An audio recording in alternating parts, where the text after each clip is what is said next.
Now, when anime came out, I was on board from the get-go, and it was really hard to get anime information back then, back in the 90s and late 80s. Now, this particular magazine is called Animag. This is the magazine of Japanese animation. I don't know how many copies they ever made. I didn't live in a city. You never saw this at Walmart. You know, I lived in the country when I was a kid, and you never saw this at Walmart.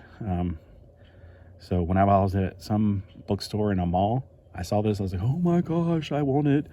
And I thought it was very expensive for a magazine back then. I can't remember how much it cost, but it just seemed to be very expensive. It doesn't even have $5.95. That's crazy because, you know, a magazine, $5.95. You may be thinking they're $15 now. Yes, I'm talking about back in the late 80s, early 90s. This is volume 2. I don't know if they made any more volumes after this. Don't know. One thing I did hate was that they put a poster for Orgus, which didn't have a robot on it, so it wasn't tempting. But it was the cover. Why didn't you put it in the middle? That would have been the perfect thing to do, is put it in the middle. I would have bought it. I mean, I would have bought it. I bought it. I would have put it up on my wall or something at the time. But this is not as tempting as, say, like if they put the actual Orgoid, the robot. I would definitely put that on my wall. All right, let's take a look on the inside. It's not going to be that thrilling because it's mostly black and white. So we'll go through it pretty quickly. I'm not going to stop and let you read all the issues. This is probably something you'll find on archive.org. I don't doubt it. Now, Lazenar, I didn't get to see that. I'm trying to say what I have seen back in the day when this was published. Never heard of it at that time. But definitely like to read about it. There is a certain series in here that I still can't find online anywhere. I look on YouTube. It's so hard to find one, but maybe like 1 or 2 episodes, and that is it.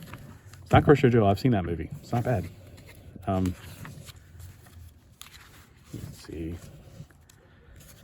The one I'm talking about is called Charado, and the reason I know about Charado is from this magazine.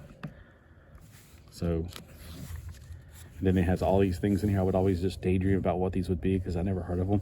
Little did I know Bubblegum Crisis. When I went to college at NC State, I was in the anime club, and every month we'd get together and watch an anime. When they showed Bubblegum Crisis, I was like, oh, I'm in heaven. This is the best TV. Or it was like 8 episodes, but we only watched a few of them. I love this series. The guy upstairs, I lived in the bottom level the first year and the second level the second year. But my first year I was there, the guy upstairs had a Laserdisc player, which I've never seen one. I thought it was amazing. And that's what a lot of these are, is Laserdisc you could buy. And he worked at a Laserdisc rental and videotape rental store. He'd bring home Laserdisc all the time. And I was like, oh my gosh. And that's where I got to see a lot of anime, was through him and the anime club. And I was just amazed because he worked there, so you know, at nighttime he could take whatever they didn't rent, and just as long as he brought it back the next day. So he didn't get to do it all the time, because if he didn't work the next day, he didn't get to do it. I think that was the rule. It's been so long. They even talk about Roger Rabbit. Yeah.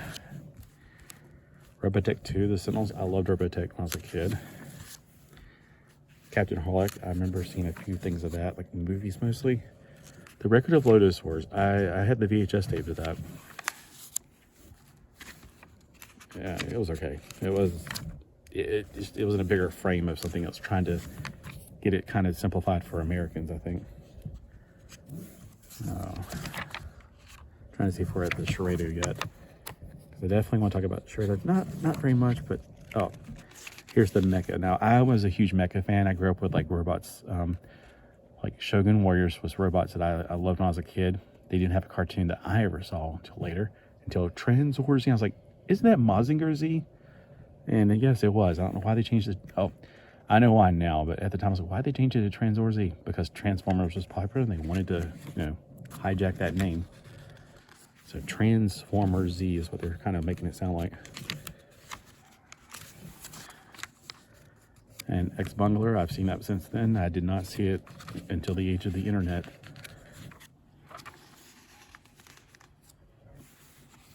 Or Zybungler, I don't know how you pronounce all that.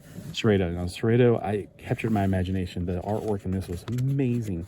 Again, most of this is black and white, so I had no idea what the colors were at the time. But these few frames like this one right here, that's really cool looking. And I was about to say there's some definite drawings in here. Oh, this is my Gundam wish list. I was trying to write down Gundams that I liked in the store. I guess use it as a bookmark. But look at these. This artwork is just amazing. I love the way they're made. The armor looks really cool. And that's actually the way I started drawing armor after that. Except the feet. They look like, you know, claws. But that's the way I started drawing stuff. I just like the way it looks. It's so detailed. I mean, look at that. Amazing detail for that. I never saw anything like it at that time. Trying to get just one page. These are so old. The humidity down here makes things stick together.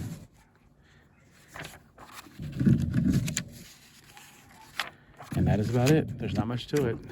Like I said, it was very hard to get a hold of stuff back then. So I'm going to put my magazine thing back in Shirado because that's probably why I put it in there. Thank you for watching. Let me know below if you've seen any of these before, or if you remember back in the day before we had the interwebs. How did you find out about your anime?